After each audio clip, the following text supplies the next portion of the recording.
وہ ایمان والوں سے ہنسا کرتے تھے، اور جب ان کے سامنے سے ہو کر گزرتے تھے تو آپس میں آنکھوں سے اشارے کرتے تھے۔ وَإِذَا انقلبوا إِلَىٰ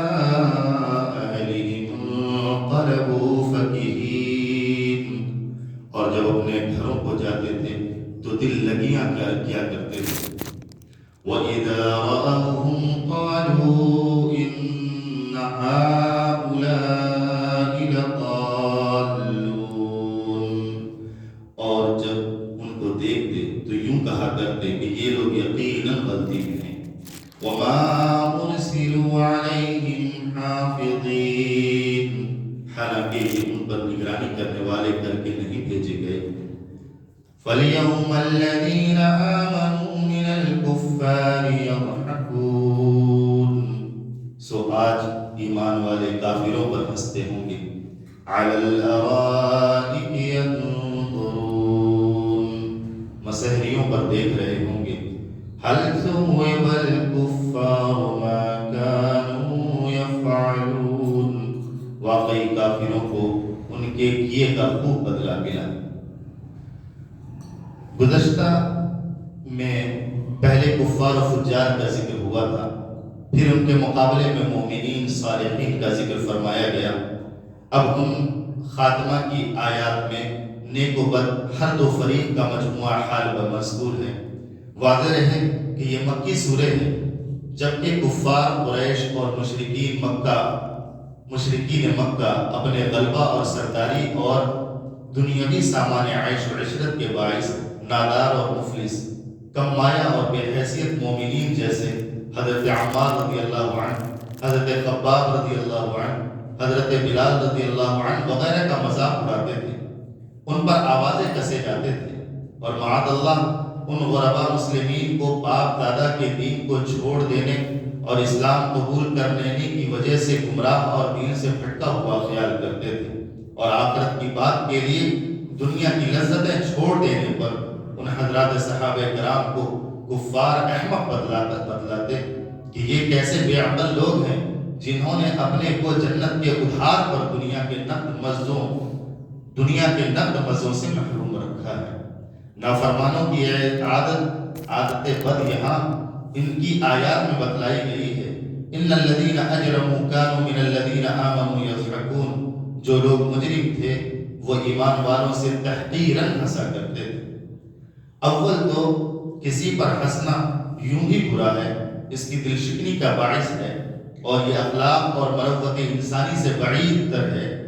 پھر خود مجرم ہو کر جو خدا کے مطیع ہیں ان پر ہنسنا یہ تو نہایتی فعل بد ہے، کیونکہ جو کوئی کسی پر ہنستا ہے تو ضرور اپنے کو بہتر اور دوسرے کو کمتر سمجھتا ہے، اور یہ بھی ایک سخت عیب ہے۔ پھر جو کوئی کسی پر ہنستا ہے تو اپنے آپ کو اس حالت سے کہ جس پر ہنس رہا ہے محفوظ سمجھتا ہے کہ اس کے اندر یہ عیب نہیں ہے، اور یہ نہیں خیال کرتا کہ مجھ سے بھی کوئی بالادست ہے جو ممکن ہے مجھے اس سے بھی بدتر کر دے اور اس کو مجھ سے بہتر بنا دے۔ تو ایسا شخص جو دوسرے کو کمتر جان کر ہنستا ہے حوادث دہر اور قدرت کے انقلابات سے غافل ہے، اور یہ خدا تعالیٰ کو غصہ میں لانے والی بات ہے۔ حضور اکرم صلی اللہ علیہ وسلم نے ایک حدیث میں ارشاد فرمایا کہ جو کوئی کسی پر طعن کرے گا خود اسی میں مبتلا ہوگا، اور بزرگوں نے فرمایا جو کسی پر ہنسے گا وہ بھی ہنسا جائے گا۔ آگے مجرموں کا دوسرا فعل بد یہ بیان فرمایا گیا، وَإِذَا مَرُّوا بِهِمْ يَتَغَامَزُونَ، اور ایمان والے جب ان کافروں کے سامنے سے ہو کر گزرتے تھے تو آپس میں آنکھوں سے اشارہ کیا کرتے تھے۔ یہ بھی ایک کمینہ خصلت اور نالائق طعن اور طنز کی راہ سے دوسروں کی طرف آنکھیں مار کر چلنا اور منہ بنا کر اشارے کیا کرتے۔ تو مشرکین مکہ ان خدا پرست صحابہ کے ساتھ یہی کیا کرتے تھے، اور ان کی غرض اس سے ان کی تحقیر ہوتی تھی، جو ان کی ظاہری شکست حالی پر اپنی ثروت و دولت کے زور میں ہنستے اور آنکھیں مارتے کہ لوگ یہ جنت کے وارث ہیں، حوروں کے شوہر ہیں۔ جب ان کی دنیا میں یہ حالت ہے تو وہاں کیا ہوگا، اور ہم جب یہاں دنیا میں عزت والے ہیں تو کیا وہاں مجھ سے بڑھ کر رتبہ نہ ملے گا، یہ مشرکین کا خیال تھا۔ ان کو دیکھو جنہوں نے جنت کے ادھار پر دنیا کے نفس سے اپنے کو محروم رکھا ہے۔ اس طرح کفار خوش طبعی کرتے اور مسلمانوں پر بھپتیاں کستے۔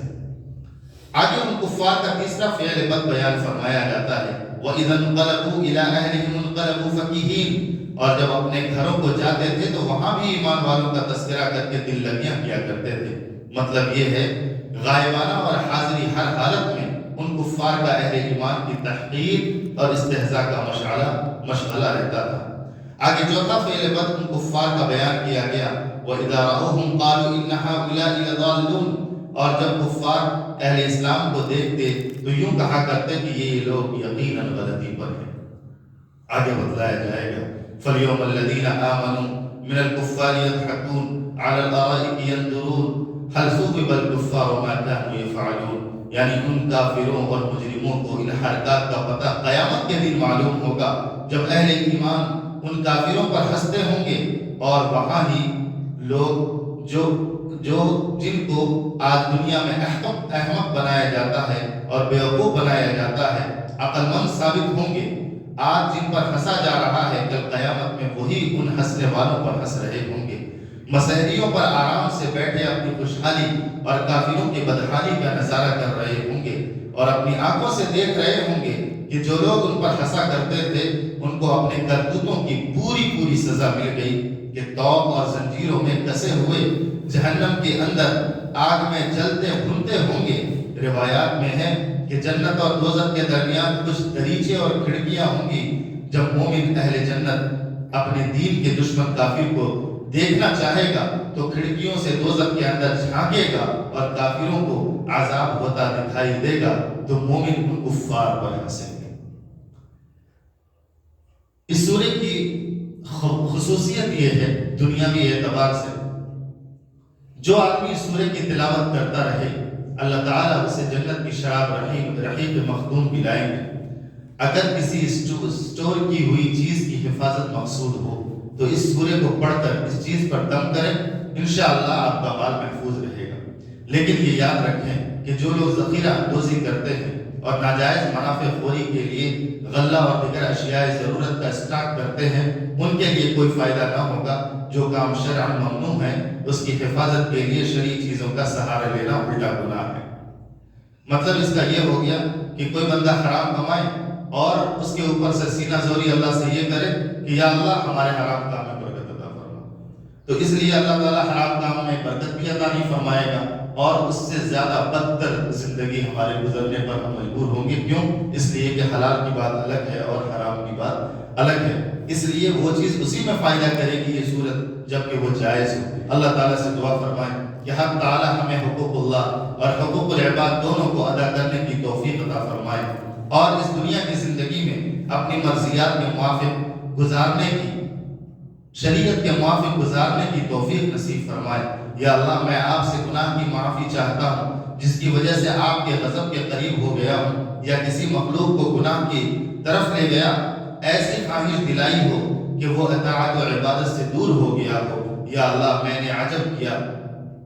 ریاکاری کی، عجب کی، تکبر کی، کوئی آخرت کا عمل شہوت کی نیت سے کیا ہو، کینہ، حسد، تکبر، اسراف، کذب، غیبت، خیانت، چوری، اپنے اوپر اترانا، دوسرے کو ذلیل کرنا، اس کو حقیر سمجھنا، یا پھر اس کی حمیت اور عصبیت میں آ کر بیجا سخاوت، ظلم، لہو و لعب، چغلی یا اور کوئی گناہ کبیرہ کا ارتکاب کیا ہو جس کے سبب میں ہلاکت میں آ گیا ہوں، الہی مجھے معاف فرما دیجیے۔ یا اللہ غیر اللہ سے عقلی طور پر ڈر گیا ہوں، تیرے کسی ولی سے دشمنی کی ہو، الہی تیرے دشمنوں سے دوستی کی ہو اور تیرے دوستوں کو رسوا کیا ہو یا تیرے غضب میں آ جانے کا کام کیا ہو تو الہی مجھے معاف فرما دیجیے اور میری توبہ کو قبول فرما لیجیے۔ اللہ تعالیٰ سے دعا فرمائے کہ اللہ تبارک و تعالیٰ اس مسجد کے بنانے والے جناب شاکر صاحب ان کے رزق میں وسعت نصیب فرمائے اور اللہ تعالیٰ سے یہ بھی دعا فرمائے کہ ان کی زوجہ محترمہ عطیہ صاحبہ مرحومہ ان کے لیے صدقہ جاریہ نصیب فرمائے اور یہ بھی دعا فرمائے مسجد حاضہ کے ذمہ دار جناب سلمان صاحب، ان کے